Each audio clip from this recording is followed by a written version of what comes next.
अगर आप NVS KVS TG science tier 2 seriously देने वाले हो तो ये वीडियो स्किप मत करना, क्योंकि मैं यहाँ पर आज आपको बताऊँगी टीयर 2 में कैसे आपको प्रिपेयर करना है, कैसे एनालाइज करना है, कौन से चैप्टर से सबसे ज़्यादा क्वेश्चंस आते हैं और नेक्स्ट 30 डेज़ में आपको क्या करना चाहिए। ओके, क्योंकि एक गलत स्ट्रैटेजी और आप फेल, ठीक है, और मौके सरकारी नौकरी के बहुत कम मिलते हैं। पर अगर एक स्मार्ट स्ट्रैटेजी है आपकी तो आप क्या हो जाएंगे, सक्सेस हो जाएंगे। तो इसलिए इसको स्किप मत करिएगा। और welcome back to learn lab. और इस चैनल पर हम सिर्फ एग्ज़ाम ओरिएंटेड स्ट्रैटेजी, पीवाईक्यूज़ और स्मार्ट प्रिपरेशन ही डिस्कस करते हैं। So no time waste. Okay, अगर आप टीजीटी साइंस एस्पिरेंट हो तो चैनल को अभी सब्सक्राइब कर लेना, क्योंकि डेली वीडियोज़ यहीं पर आपको मिलेंगे। ओके, तो सबसे पहले केवीएस एनवीएस 2026 का ये एग्ज़ाम जो था टीयर 1, ये हो चुका है अभी 10 और 11 को। और इसमें जो है मैंने पीजीटी दिया था वैसे, तो टीजीटी का लेवल थोड़ा सा ठीक था, पर पीजीटी काफ़ी टफ था। अगर आपका इसमें क्लियर हो रहा है, मतलब अगर आपको लगता है कि ये क्लियर हो जाएगा तब भी, और अगर नहीं भी क्लियर होता है, ठीक है, टीयर 1, या आपको किसी भी तरह से लगता है कि इसमें होगा या नहीं होगा, तो कट ऑफ क्या रहेगी, रिज़ल्ट कब तक आएगा, ये सब टाइम वेस्ट करने के बजाय आप अपने टीयर 2 पर फोकस करिए। क्योंकि अगर आपका कॉन्सेप्ट नहीं क्लियर है, अगर आपका सब्जेक्ट एक्सपर्टीज़ नहीं है, तो टीयर 2 बहुत मुश्किल हो जाएगा। हो सकता है जब रिज़ल्ट आना होगा तब आएगा, वो तो आप चेंज नहीं कर सकते, ठीक है। तो आप क्या कर सकते हो, तब तक अपने सब्जेक्ट को बहुत ही एक्सपर्ट उसमें बन सकते हो, उसको और मजबूत कर सकते हो, ताकि अगर आपका हो जाए तो आप टीयर 2 में क्वालिफाई हो जाओ। ओके, तो इसको समझ लेते हैं। सबसे पहले आपका एग्ज़ाम स्ट्रक्चर देख लेते हैं। टीयर 2 आपका है टीजीटी साइंस, बेसिकली मैं बताऊंगी, पर अगर आप किसी भी सब्जेक्ट से हैं तो आप इसको अप्लाई कर सकते हैं अपने उस सब्जेक्ट में, ठीक है। अपना सब्जेक्ट डोमेन जो है ज़रूर कमेंट करिएगा कि आपका सब्जेक्ट डोमेन कौन सा है। ओके, और इसमें टीजीटी साइंस में बेसिकली फिज़िक्स है, केमिस्ट्री है और बायो है। और अगर आप देखेंगे ईएमआरएस का तो ऑलमोस्ट सेम है, थोड़े से पोर्शंस अलग होते हैं, बाकी ऑलमोस्ट सिलेबस जो है आपका सेम है। और अगर आपको सिलेबस इसका डाउनलोड करना है, टीजीटी साइंस का हो या किसी भी पोस्ट का हो, नॉन टीचिंग हो या टीचिंग, तो हम हमारे टेलीग्राम चैनल से, लर्न लैब से आप जाकर डाउनलोड कर सकते हैं। उसकी पीडीएफ उस पर आपको मिल जाएगी। ओके, तो लेवल आपका ग्रेजुएशन रहेगा, और इसमें टीचिंग एप्लीकेशन के भी क्वेश्चंस आ सकते हैं, क्योंकि टीयर 1 में टीचिंग एप्लीकेशन नहीं है। टीयर 2 में हो सकता है इस टाइप के क्वेश्चंस आए। और डिस्क्रिप्टिव कैसे करना है, कैसे लिखना है, इस बारे में हम नेक्स्ट वीडियो में बात करेंगे कि डिस्क्रिप्टिव कैसे लिखा जाएगा। ओके, अभी हम पहले आपका कॉन्सेप्ट जो है, आपका सिलेबस जो है, उसको कंप्लीट करने पे फोकस करिए। तो आपका फोकस किस पर होना चाहिए, आपकी कॉन्सेप्ट क्लियरिटी पर, कि आपका जितना भी सिलेबस है वो आपका एक एक बाय वर्ड आपको पता हो, सारे बेसिक्स जो है आपके एनसीईआरटी के। स्पेशली अगर आप टीजीटी की बात करें तो आपको 9 to 12 की एनसीईआरटी ज़रूर लगानी है, एक एक चीज़ उसमें निकालनी है। आपके न्यूमेरिकल्स हों, आपके जो भी डेरिवेशंस हों, ठीक है, डायग्राम्स हों, और इसके अलावा आपका फॉर्मूलेज हों, कोई बेसिक थ्योरी हो केमिस्ट्री की, ये सभी चीज़ें आपको याद होनी चाहिए, पता होना चाहिए, एक जगह आपके नोट्स बने हुए होने चाहिए, ताकि लास्ट मिनट आप बस रिवाइज करो और आपका हो जाए, ठीक है। प्रीवियस ईयर क्वेश्चंस हर एग्ज़ाम में इम्पॉर्टेंट होते हैं, चाहे कोई भी एग्ज़ाम हो, तो आपको वो करना है। स्मार्ट रिवीजन स्ट्रैटेजी आपके पास होनी चाहिए कि आपके पास जब नोट्स होंगे, ठीक है, लिखे लिखाए आपके पास नोट्स होंगे, तो आप लास्ट डेज में बस उसको रिवाइज करोगे और हो जाएगा, ठीक है। मॉक टेस्ट आपको देना है विद प्रॉपर एनालिसिस, कि आप मॉक टेस्ट ऐसा नहीं है कि बस लगाते जा रहे हैं, 100-200 आपने मॉक टेस्ट लगा लिए, सब में सेम मिस्टेक्स हो रही हैं, तो कोई फ़ायदा ही नहीं है मॉक टेस्ट का। मॉक टेस्ट बहुत इंपॉर्टेंट चीज़ है, और उससे भी ज़्यादा इम्पॉर्टेंट है उसका प्रॉपर एनालिसिस, कि आप उसको एनालाइज भी कर रहे हो कि नहीं, कहाँ पर मिस्टेक्स हो रही हैं, मिस्टेक्स रिपीट क्यों हो रही हैं, ठीक है। तो ये आपको देखना पड़ेगा। इसके लिए आपका सबसे बेसिक है कि आप पहले तो सबसे पहले एक काम करो कि you must download syllabus. Okay, official syllabus हमारे टेलीग्राम पे भी है, जहाँ से भी आपको डाउनलोड करना है डाउनलोड कर लो, और इसकी एक print out, keep the print out with your self on your table, on your study table. Okay, इससे क्या होगा, लाइन बाय लाइन आपको पहले तो सिलेबस कंप्लीट करना है, उसके बाद आप बाकी चीज़ें करोगे, ठीक है। तो सबसे पहले उसका प्रिंट आउट निकालो और इसको अपने टेबल पर रखो, और इसको फिर प्रिपरेशन अपनी शुरू करो। ओके, तो टियर 2 में कैसा एग्ज़ाम पैटर्न रहेगा ये देख लेते हैं। आपका जो है पेन पेपर मोड होगा, ये भी OMR बेस्ड, और ऑब्जेक्टिव क्वेश्चंस होंगे, ठीक है, टियर 2 में 1 मार्क के, और नेगेटिव मार्किंग भी होगी फॉर रॉन्ग आंसर्स, जो कि 0.25 मार्क्स की होगी, ठीक है। और इसमें 60 क्वेश्चंस होंगे ऑब्जेक्टिव, 10 सिर्फ डिस्क्रिप्टिव होंगे। जो EMRS का एग्ज़ाम है टियर 2 का, उसमें आई थिंक 45 है यहाँ पे, ठीक है, और ये 2.5 घंटे का पेपर होगा। सबसे इसमें जो इम्पॉर्टेंट चीज़ें हैं वो है टाइम मैनेजमेंट, ठीक है। अभी टियर 1 में आपने देखा कि कितना लेंदी हो गया था एग्ज़ाम, टाइम मैनेजमेंट उसमें बड़ा इम्पॉर्टेंट रोल था, ठीक है। मैथ्स भी टफ थी, रीजनिंग भी टाइम टेकिंग थी, टफ नहीं थी रीजनिंग, टाइम टेकिंग थी। तो टाइम मैनेजमेंट इस एग्ज़ाम पे भी बड़ा इम्पोर्टेंट होगा। 2.5 घंटे आपको मिल रहे हैं, और ऑब्जेक्टिव आपको बहुत अच्छे से प्रिपेयर करना है, डिस्क्रिप्टिव भी करना है अच्छे से। ऑब्जेक्टिव के लिए आपको PYQ जी, अब बुक में जितने भी क्वेश्चंस है सारे लगा डालने हैं, स्पेशली NCERT में। ओके, ये आपको करना है, ठीक है। अब आपका सिलेबस देख लेते हैं TGT साइंस का, स्पेशली जो कि है आपका मैटर, ये चैप्टर है, nature of matter, particle nature, units, ये जो है आपका क्लास 11 के कुछ टॉपिक हैं।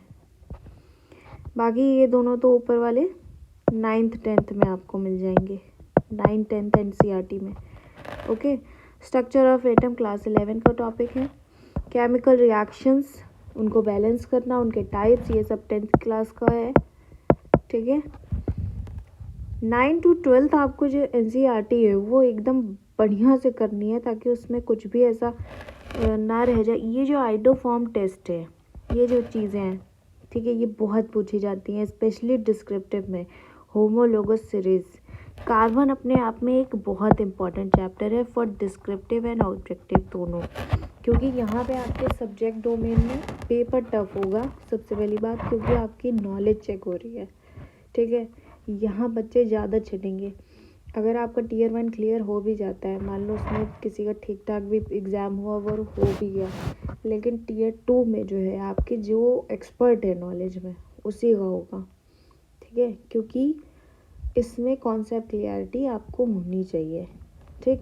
जैसे ये प्रोकैरियोटिक और यूकैरियोटिक है, ये पूछा जाता है, हर किसी को पता है पूछा जाता है। सेल्स हो गया, इन सब ये जो बायो के जो टॉपिक्स हैं, इन सब में डायग्राम्स बहुत इम्पॉर्टेंट है, ठीक है, सबको पता है डायग्राम्स बहुत इम्पॉर्टेंट है, ह्यूमन आई बहुत इम्पॉर्टेंट है। ये सब जो क्वेश्चंस हैं ये हर एक में आते हैं, ठीक। और फिज़िक्स में फिर देखते हैं, ये चैप्टर्स हैं फिज़िक्स में, फॉर्मूले, डेरिवेशंस, जितने भी डेरिवेशंस हैं, क्योंकि डिस्क्रिप्टिव भी है, ठीक है, डेरिवेशन, फॉर्मूले, न्यूमेरिकल्स, यूनिट्स जितनी भी हैं, ये सब बहुत इम्पोर्टेंट है, ठीक, ये सब बहुत इम्पोर्टेंट है। अगर आप जो है केमिस्ट्री अगर सेपरेट प्रिपेयर करते हो, तो आपको जो है सबसे, अगर आपको पहले इन तीनों में देखना रहेगा कि आपका कौन सा स्ट्रॉन्ग पॉइंट है। अगर आपको फिज़िक्स ज़्यादा अच्छी आती है तो उस पर आप फोकस करिए, पहले उसको रिवाइज़ कर लो। अगर केमिस्ट्री आती है केमिस्ट्री पहले कर लो। इस तरीके से जो आपका स्ट्रॉन्ग है उसको पहले आप कर सकते हो, ठीक है। केमिस्ट्री के लिए आपको सारे जो भी रिएक्शंस है, ठीक, रिएक्शंस वैसे मोस्टली पीजीटी के लिए ज़्यादा इम्पॉर्टेंट है, पर जो 12th लेवल तक जितने रिएक्शन है वो तो आपको करने हैं। फिर उसके बाद आपको पीवाईक्यूज ओके। और जितने भी आपको थ्योरी है कोई, जैसे एटॉमिक थ्योरी है, वो सब बहुत इम्पोर्टेंट है। बायो में आपके सारे जितने भी डायग्राम्स हैं, जितने भी टर्म्स हैं, ठीक है, सेग्रीगेशन है कि ये डिफरेंसेस आ रहे हैं, प्लांट किंगडम है, आपका एनिमल किंगडम है, ये सब बहुत इम्पॉर्टेंट चीज़ें हैं जो आपको पता होनी चाहिए, ठीक है। और सिलेबस में एक और चीज़ है जो यहाँ पर दिया हुआ है, ये देखिए, जब फूड प्रोडक्शन नेचुरल फिनोमेना एक चैप्टर है, आर इन्वायरमेंट चैप्टर है, ये क्लास 11th का है, ठीक है। डाइवर्सिटी है, why do we fall ill है, ये जो चैप्टर्स हैं इनमें जो डिसीजेस इन सब चीज़ों से रिलेटेड आते हैं, ठीक है। नेचर से रिलेटेड या इन्वायरमेंट से रिलेटेड चीज़ें पूछी जाती हैं, ओके। तो ये इम्पोर्टेंट है। मिरर, रिफ्लेक्शन, ये सब बहुत इम्पोर्टेंट। ये टॉपिक जो है डिस्पर्जन, स्कैटरिंग ऑफ लाइट, उनकी एप्लीकेशन बड़ा कंफ्यूजिंग होता है ये। मिरर और लेंसेज, फिज़िक्स की अगर हम बात करें, ठीक है, मिरर्स, लेंसेज, उनके यूजेस, उनके सारे केसेस ये आ सकते हैं, ठीक है। तो ये इम्पोर्टेंट है। AC/DC में डिफरेंस, इनमें एडवांटेज, ये सारे जो टॉपिक्स हैं बेसिक टॉपिक, अगर आपके पास सिलेबस होगा उसका वर्ड बाय वर्ड आप प्रिपेयर करिए एक एक चीज़, जिसमें लास्ट मिनट जब आपको हो तो बस आप उसको नोट्स को रिवाइज करें तो आपका सब हो जाए, ओके। अब इसको कैसे हम प्रिपेयर करें, कोई भी अगर आपका सब्जेक्ट है, कोई भी सब्जेक्ट है, तो आप 30 डेज़ में कैसे उसको मास्टर कर सकते हैं ये आपको मैं बताऊंगी, ताकि आप अच्छे से प्रिपरेशन कर सकें, ओके। तो सबसे पहले आपको क्या करना है, Day 1 से Day 20 में सबसे पहले आपको सिलेबस और कॉन्सेप्ट अपने पता होने चाहिए, ठीक है। डेली आपको कम से कम डेली आपको 6 to 8 आवर्स अपनी स्टडीज़ को देने ही है, ठीक है। कुछ भी हो जाए नॉन नेगोशिएबल है कि आप दो, और क्वांटिटी से ज़्यादा क्वालिटी मैटर करती है, ओके। क्वालिटी ज़्यादा मैटर करती है। आप बस लेके किताब 8 घंटे बैठे रहो, ऐसा नहीं होगा। आपको अपना जितना भी सिलेबस में वर्ड दिए हुए हैं वो सब पता होने चाहिए, ओके। आप इसको ऐसे प्लान कर सकते हो कि 2 घंटे आप मॉर्निंग में आप जो है बायो पढ़ो, फिर आप 2 घंटे जो है अपना केमिस्ट्री पढ़ो, फिर आप 2 घंटे फिज़िक्स पढ़ो। ऐसे जो है आप अब 2-2 घंटे ऐसे कर सकते हो। 1 घंटा आप रिवीजन को निकालो, सिर्फ रिवीजन, ठीक है। ऐसे कर सकते हो आप। हर चैप्टर के बाद, जैसे हर चैप्टर आपने सपोज एटॉमिक स्ट्रक्चर पढ़ा अभी, ठीक, तो उसके बाद आपको PYQs लगाने हैं, MCQs लगाने हैं हर चैप्टर के बाद। ये नॉन नेगोशिएबल है कि आप PYQs और MCQs लगाओ, चाहे नेक्स्ट डे लगाओ, तुरंत मत लगाओ उसी दिन। सुबह सुबह एक बार रिवीजन का ये बेस्ट तरीका है कि आप उसके 10 या 20 क्वेश्चंस लगा लो, जिससे आपका रिवाइज हो जाएगा। ये बेस्ट चीज़ है कुछ भी टॉपिक रिवाइज करने की। देन Day 21 से Day 25 में आपको रिवाइज करना है, अपना जो भी बैकलॉग है उसको कंप्लीट करना है, जितने भी PYQs हैं उनको करना है, ठीक है। हाई वेटेज टॉपिक्स जितने भी आपके हाई वेटेज टॉपिक्स हैं, तीनों में जो आपको डिफ़िकल्ट लगता है, डिफ़िकल्ट चीज़ें आपके लिए, वो सब करनी है, ठीक है। देन आपका डायग्राम्स हो गए, आपके फॉर्मूले हो गए, ये सब चीज़ें जो आप भूल जाते हो जल्दी से, तो वो आपको रिपीट करने हैं ताकि आपको याद रहे, ठीक है। और एक टेस्ट जो है वो रोज़ लगाओ। MCQ लगाओ 20 क्वेश्चंस डेली, ठीक है, किसी भी टॉपिक पे जो भी आपने पढ़ा है। और सेम डे मत लगाना, अगर आप नेक्स्ट डे लगाते हो तो आपको पता चलेगा कि कितना रिटेंशन है, कितना आपको याद रह रहा है, ठीक है। देन लास्ट के कुछ दिनों में आप क्या करोगे, डे 26 से 28 तक आप सिर्फ लगाओगे मॉक टेस्ट, सिर्फ मॉक टेस्ट, ओके। 1 मॉक लगाओ आप पर डे और उसको एनालाइज करो। उसके बाद उसका एनालाइज करना आपको बहुत ज़रूरी है कि आपकी रिपीटेड मिस्टेक्स ना हो, ठीक है, कोई भी आपकी रिपीटेड मिस्टेक्स ना हो, ये आपको याद रखना है, ठीक है। जितने भी आपके वीक एरियाज़ हैं जो आपको लग रहा है कि अभी भी नहीं हो पाए हैं, उनको रिवाइज़ करो फिर, क्योंकि मॉक से आपको एक पिक्चर क्लियर हो जाएगी कि आपको कितना आता है कितना नहीं आता है। तो आप उस पर क्या करोगे, उन वीक एरियाज़ पे वर्क करोगे, रिवाइज़ करोगे और फिर नेक्स्ट मॉक में देखोगे कि क्या इम्प्रूवमेंट हुई, ओके। लास्ट में आप क्या करोगे, फाइनल अपना रिवीजन करोगे, अपने जितनी भी फॉर्मूले हैं, जितने भी डायग्राम्स हैं, उनको जो है केमिकल रिएक्शंस हैं, ये सब आप करोगे रिवाइज़। और इसमें कोई भी न्यू टॉपिक मत पढ़ना। वैसे तो अगर आपका एग्ज़ाम डेट आ जाती है तो सही है, अगर थोड़ी एक्सटेंड होती है तो आपको रिवाइज़ करने का टाइम मिल जाएगा, ठीक है। ये है कॉमन मिस्टेक्स। क्या करते हैं बच्चे, सबसे पहले तो बहुत सारी बुक्स ले लेंगे और उनको पढ़ेंगे भी नहीं, ये होती है सबसे बड़ी बात। आपने बहुत सारी बुक्स खरीद ली लेकिन आपका वो देख देख के बर्डन जैसा होता है, तो आप एक सोर्स को फॉलो करो और उसी को करो। और सबसे बढ़िया सोर्स जो है वो है NCERT, ठीक है। या अगर आप, क्योंकि TGT में जैसे आपके नीट के क्वेश्चंस होते हैं PYQ वगैरह, वो लगा सकते हो आप। अगर आपके पास हो तो नीट के जो क्वेश्चंस होते हैं MCQ, एक टॉपिक पढ़ा उसके क्वेश्चंस लगा लिए, बस ऐसा कर सकते हो, ठीक है। PYQ कभी प्रैक्टिस नहीं करते। PYQ ये बताता है कि कैसा लेवल होगा एग्ज़ाम का, तो PYQ ज़रूर प्रैक्टिस करने हैं। रिवीजन आपके पास प्लान है, हमने दिया भी है, लास्ट के डेज़ में आपको रिवीजन करना है। All subjects in the same way. अगर आपको फ़िज़िक्स पढ़नी है तो अलग तरीके से पढ़नी होगी, बायो पढ़नी है अलग तरीके से पढ़नी होगी, केमिस्ट्री पढ़नी होगी तो अलग तरीके से पढ़नी होगी। सेम अप्रोच सब जगह नहीं चल सकती, ठीक है। आपको क्या करना है, फ़िज़िक्स के लिए आपको थोड़ा सा डेरिवेशंस, फॉर्मूले, बेसिक्स इन पर ज़्यादा होगा, केमिस्ट्री में ज़्यादा थ्योरी होगी, बायो में डायग्राम्स और कॉन्सेप्ट ज़्यादा होंगे, तो ये आपको ख्याल रखना है, ठीक है।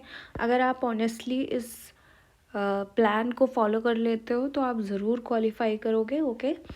सो अगर आप चाहते हो कि इसको हम कंटिन्यू करें तो PYQ सीरीज़ या टॉपिक वाइज शॉर्ट वीडियोस हम डालें या फ्री PDFs अगर आपको चाहिए तो हमको कमेंट करके आप बताइए। एंड चैनल को सब्सक्राइब करिए और कमेंट करिए, और आपका जो भी सब्जेक्ट है वो भी हमें बताइए। Thanks for watching and like and subscribe for more. Okay, thank you so much.